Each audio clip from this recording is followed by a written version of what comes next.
Buenos días, buenas tardes o buenas noches. Bienvenidos a estos 8000 de la montaña, un espacio maravilloso al que he sido invitada para recomendaros un libro. Así que estoy encantada de estar aquí con todos vosotros.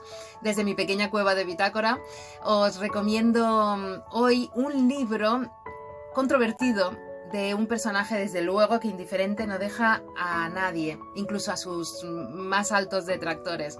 Estoy hablando de Sade, como veis, y en concreto de Les Infortunes de la Vertu, Los Infortunios de la Virtud, una especie de manifiesto escrito durante su reclusión en la prisión de la Bastilla. Sade estuvo 30 años de su vida entrando y saliendo de todo tipo de prisiones y sanatorios mentales porque francamente no sabían ni qué hacer con él.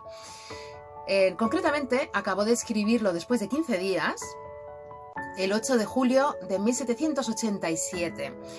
Luego, posteriormente, ya en libertad, haría 2 revisiones del texto, añadiendo toda suerte de detalles a lo Sade, como digo yo, pues todo tipo de descripciones pornográficas, escatológicas y, bueno, detalles de todo lo que ocurre en este libro, que deslucen un poco el mensaje filosófico de los libros de Sade desde mi punto de vista, pero que son también necesarios para sacar a la luz prácticas reales de esa época. El mal existente, el mal existía, el no mirarlo no hace que deje de existir.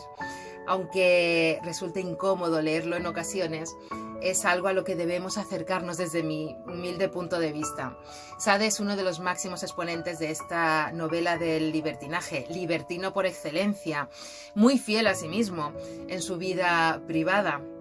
De hecho, por eso acabó en prisión en tan contadas ocasiones.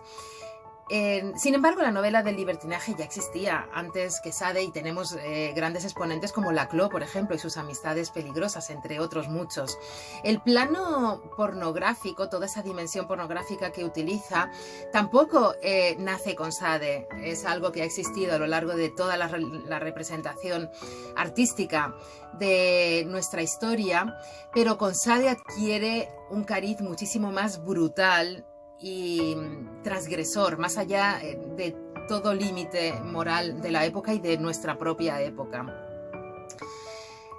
Como os decía, lo que hace Sade es poner de manifiesto algo que existía, esa aristocracia, esa nobleza ociosa que se abandonaba a todo tipo de placeres, incluso a los más oscuros, inenarrables, y siempre con cervatillos de objetivo, de gente inocente, gente virtuosa, que intentaban atraer al lado del mal. No es casualidad que la figura del vampiro nazca precisamente de la aristocracia. Si os dais cuenta, los vampiros son aristocráticos, no son, al menos los iniciales, ¿no? Si pensamos en las grandes obras de la literatura, no son gente del pueblo, tienen una cierta elegancia aristocrática y viven de noche, como hacía la nobleza. En fin, volviendo a Los Infortunios de la Virtud, no encontraréis esos detalles tan escatológicos que se encuentran en las versiones posteriores, como os digo, y también, como os digo, la pornografía no es exclusiva de Sade, se utilizaba para arremeter contra el poder y burlar la censura en ese siglo XVIII. Cuando hay censura, nada es lo que parece en el arte.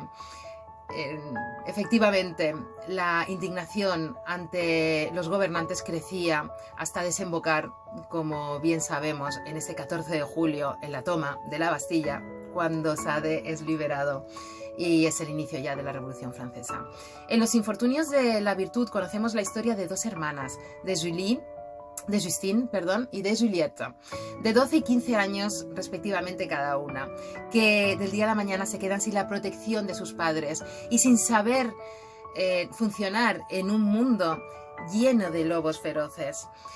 Juliette, que es un poco más experimental, o tiene un espíritu muchísimo más experimental y más práctico quizá, que es una de las cosas que se señalan en el libro, le propone a Justine que para ganarse la vida utilicen las armas de que disponen. ¿Y cuáles son?